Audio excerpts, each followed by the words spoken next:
ഇന്ന് ഒഴിവാന്ന് പറഞ്ഞപ്പോൾ തന്നെ അമ്മയുടെ കയ്യിൽ അടിപൊളി പണി കിട്ടിയിട്ടുണ്ട്. ഈ കാണുന്ന മൊത്തം സ്ഥലം ഒന്ന് ക്ലീൻ ആക്കി കൊടുക്കാൻ ഞാൻ പറ്റുന്ന രീതി ചെയ്തു തരാന്ന് പറഞ്ഞ് പണിക്കിറങ്ങിയിട്ടുണ്ട്. കത്തിയൊക്കെ ആയിട്ട് ആദ്യം തന്നെ പല്ലിനെ കണ്ടു തുടങ്ങിയിട്ടുണ്ട്. പല്ലിനെ കണ്ടാൽ എനിക്കൊരു ചാട്ടം നിർബന്ധം. ഞങ്ങളുടെ വീട്ടിൽ ആരും മടിയന്മാരല്ലാത്തതുകൊണ്ട് വല്ലപ്പോഴും മാത്രമേ ഈ ഗാർഡനിങ്ങിനൊക്കെ ഞങ്ങൾ ഇറങ്ങാറുള്ളൂ. മുള്ളും കൊണ്ടൊരു വഴിയാവാതിരിക്കാൻ ആദ്യം തന്നെ ഈ റോസക്കമ്മളെല്ലാം കൂടി ഞാനൊരു കെട്ടിട്ട് വെച്ചിട്ടുണ്ട്. ഈ വഴിയിലെ ഏറ്റവും വലിയ പ്രശ്നക്കാരനാണ് ഈ പടർന്ന് വന്നലിച്ച് കിടക്കുന്ന ഈ കാണുന്ന ചീര.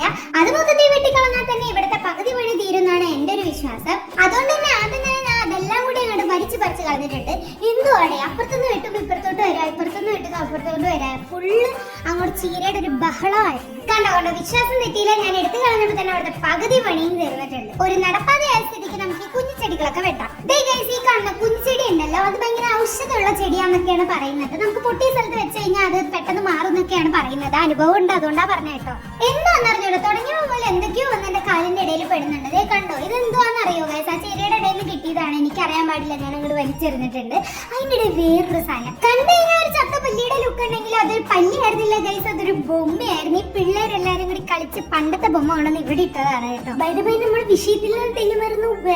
ചെടി അടുത്ത ദിവസങ്ങളിൽ നമ്മുടെ പരീക്ഷ തുടങ്ങിയതുകൊണ്ട് പഠിക്കാൻ ഒരുപാടുണ്ട്. അതുകൊണ്ട് സ്റ്റഡി ലീവ് തന്ന ദിവസങ്ങളിൽ ഈ പണികളൊക്കെ ചെയ്തുകൊണ്ടിരിക്കാണ്ട് പഠിക്കാൻ എഴുതാൻ വേണ്ടിയിട്ട് ഞാൻ വേഗം തന്നെ പണികളൊക്കെ തീർക്കുന്നുണ്ട് കേട്ടോ. പിന്നെ എന്ത് പഠിപ്പുണ്ടെങ്കിലും എന്ത് പണി ഉണ്ടെങ്കിലും വർത്തമാനം നമ്മുടെ ഒരു വീക്ക്നെസ് ആയതുകൊണ്ട് അവിടെ ഇവിടേക്ക് പോയി വർത്താനം പറയുന്നുണ്ട്. അതിന്റെ ഇടയിൽ എവിടേക്കോ പോകുന്നുണ്ട്. പണികളൊക്കെ ചടപടയും തീർക്കുന്നുണ്ട്.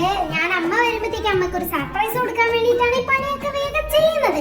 പക്ഷേ വന്നിട്ടുണ്ടല്ലോ ഗൈസ്, അവരാരും ഒരു മൈൻഡ് പോലും ചെയ്തില്ല ഗൈസ്. അതിന്റെ ഇടയിൽ കൂടി രണ്ട് പല്ലികൾ പിന്നെയും ചാടി വന്നിട്ടുണ്ട്. ഈ പല്ലിപ്പേട് നിർത്തിയില്ലെങ്കിൽ ഞാൻ എപ്പോഴും നന്നാവൂല ഗൈസ്. എന്ത് പണി തുടങ്ങിയാലും അവിടെ 2-3 പല്ലികളുണ്ട്. പിന്നെ എന്റെ ആ പണി നേരെ ചുമ നടത്തിയുമില്ല. ഈ ഒരു പണ്ടാര പല്ലികൾ കാരണം എന്റെ എല്ലാ പണിയും നിർത്തി പോകാറുണ്ട് ഗൈസ്. അതുകൊണ്ട് തന്നെ ഞാൻ ധൈര്യം സംഭരിച്ച് അവിടെ മൊത്തമുള്ള സാധനങ്ങൾ എടുത്ത് മാറ്റിയിട്ട് സെറ്റ് ആക്കിയിട്ടുണ്ട് ഗൈസ്. അങ്ങനെ കുറച്ചധികം നേരത്തെ കഷ്ടപ്പാടിന് ശേഷം ഞാൻ അവിടെ മൊത്തം എന്തൊക്കെയോ ചെയ്ത് ക്ലീൻ ആക്കി എടുത്തിട്ടുണ്ട് ഗൈസ്. അങ്ങനെ ഈ കാണുന്ന ആ സൈഡിൽ കാണുന്ന 4 കല്ലുകൾക്ക് വേണ്ടിയാണ് ഞാൻ ഈ ഭാഗം മൊത്തം ക്ലീൻ ചെയ്തത്.